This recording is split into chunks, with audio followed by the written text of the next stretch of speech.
आउज़ुबिल्लाहिमिनश्शैतानिर्रजीम बिस्मिल्लाहिर्रहमानिर्रहीम। प्यारे बच्चों अस्सलाम अलैकुम। आज अस 8वीं जमात इंग्लिश किताब हिंद सवाल करें। टॉपिक गोबरो ए नेशनल स्ट्रेंथ। एम लेसनिक सवाल आज करें। तुम कड़ियो पेज नंबर 50। अस करो एम लेसनिक सवाल।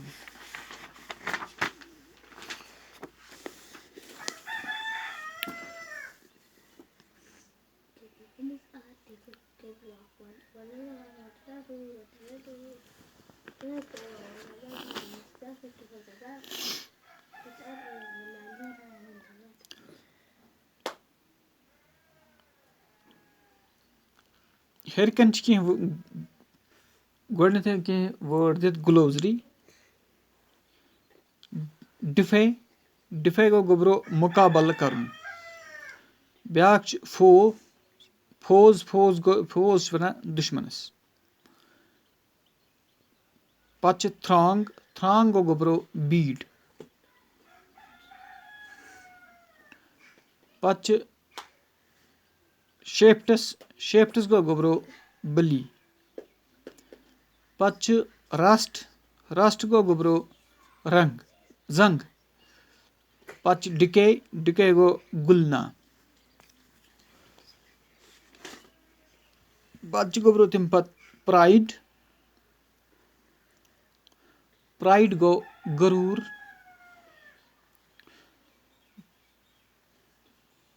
ब्याक लस्चर गो चमकेलापन। ब्याक ए पीपल गो कौम।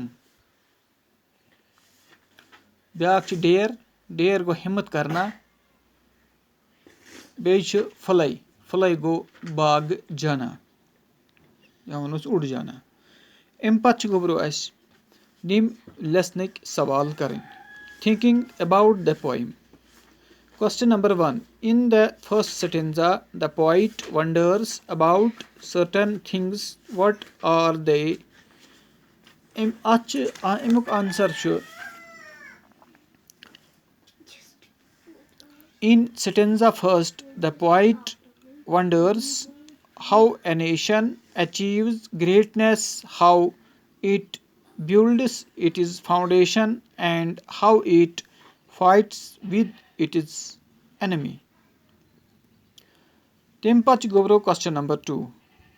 Question number 2. What are the foundation of a strong kingdom built on? Ach Gobro answer. The foundation of a strong kingdom are built on it is brave men who render countless sacrifices for the sake of truth, honor, and greatness. Pach Gobro question number 3. What happens to a nation which depends on an army to keep it strong? Ach Gobro amuk answer chu. A nation which depends on an army to keep it strong never remains in positions of the same for long. Timpach Gobro question number 4. Question number 4 chu. When a nation becomes proud, what does God do? Ach Gobro answer. Whenever any nation gets built with pride, it suffers the wrath of God. Timpach question number 5. Question number 5 chu. Can wealth make a nation great and strong?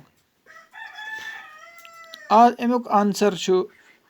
I think that wealth cannot make any nation strong and great, because the real strength and greatness lies in it is brave and courageous men.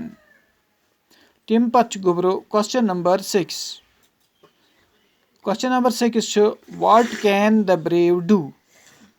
اَتھ چھُ answer the brave can sacrifice their interest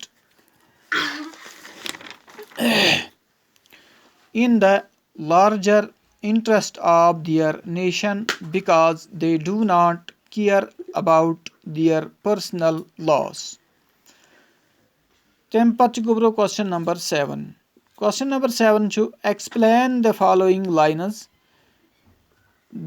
They build a nation's pillar deep and lift them to the sky.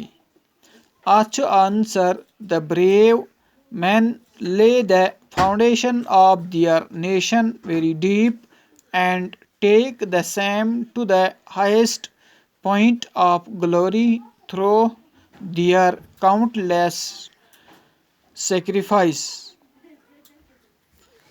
یِم ٲسۍ أمۍ لیسنٕکۍ سوال.